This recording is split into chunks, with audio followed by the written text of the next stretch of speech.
makes me want to have a bowl. Other comments then. So guys, I haven't had cheese in a long time, but would love some nice white cheese and something else Peter Kelly's got. And Shy Some says some decent haze around at the moment as well. And Podge is well effing jealous. Guys, come on, like, poor Podge. Hasn't had sleep in 5 days, and here you are comparing all your different strains. Like, stop, like, shaming you. Says the guy who just had a bong hit. Sorry, Podge. 12 more likes for a full house, lads. Go on, guys, hit that like button. Nice one, everybody. And hit that share button as well if you're over on Facebook or anywhere else. Dave Gorman says, variety is the spice of life. That it is, my buddy. That it is. DB Woodcraft says, think it was to do with more corrupt cops. What's the cracks, or how big does a hemp plant need to be before it can go in the ground? It doesn't have to be, like, you can actually put a seed right into the ground, but I suppose really you want it to be a couple of inches, I suppose. It would be maybe correct. Like, you know, you want it to be big enough and hardy enough to handle. So, you know, that would be the best answer for that. But really, like, you can start them right in the ground as well if you wanted to, but obviously you have more success by, you know, transferring them, what have you. Irish Hemp Harvest. Hey Martin, did you get an old package there this morning? Hope I didn't leave it in the wrong gaff. I did indeed, actually.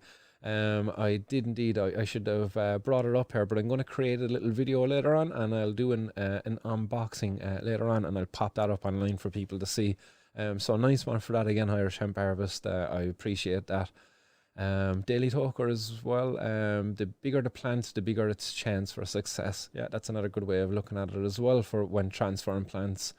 Bogwan Son, I'm all for choices, and it's a dream to think of walking into a bud tender in Ireland. This protest can't come quick enough. It's a cannabis consultant we're calling him, Bogwan. Cannabis consultant. It's more professional, remember?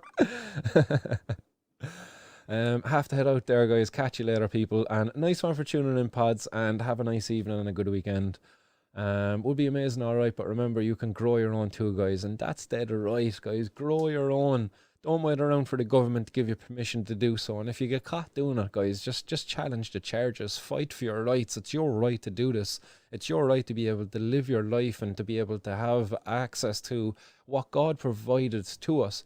Every God-bearing plant and seed is there for our use as humans on this planet, like, you know, and we shouldn't be denied access to this, especially when it is only beneficial. It's not detrimental.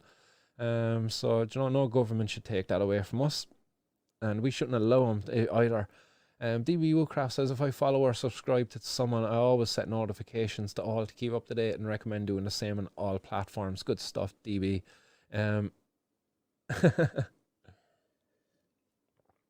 A big class action against the cops would be good. I don't know law enough. Like, if I could, I would definitely be bringing cases against individual cops if that was even possible. I don't know if it's even possible.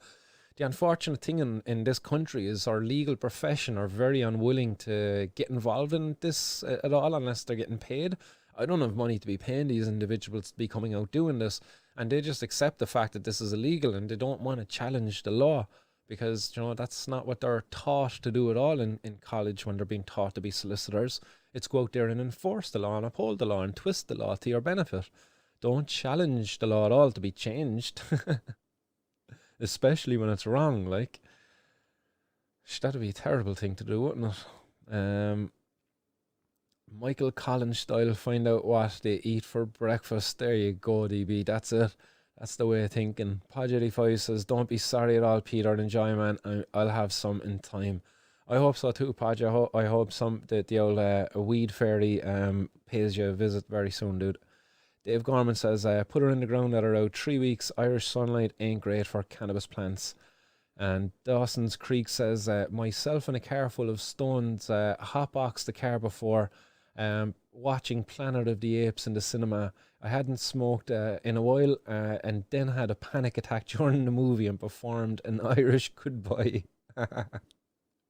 And you corrected there for stoners. Yeah, a car full of stoners. Yeah, hotbox the car.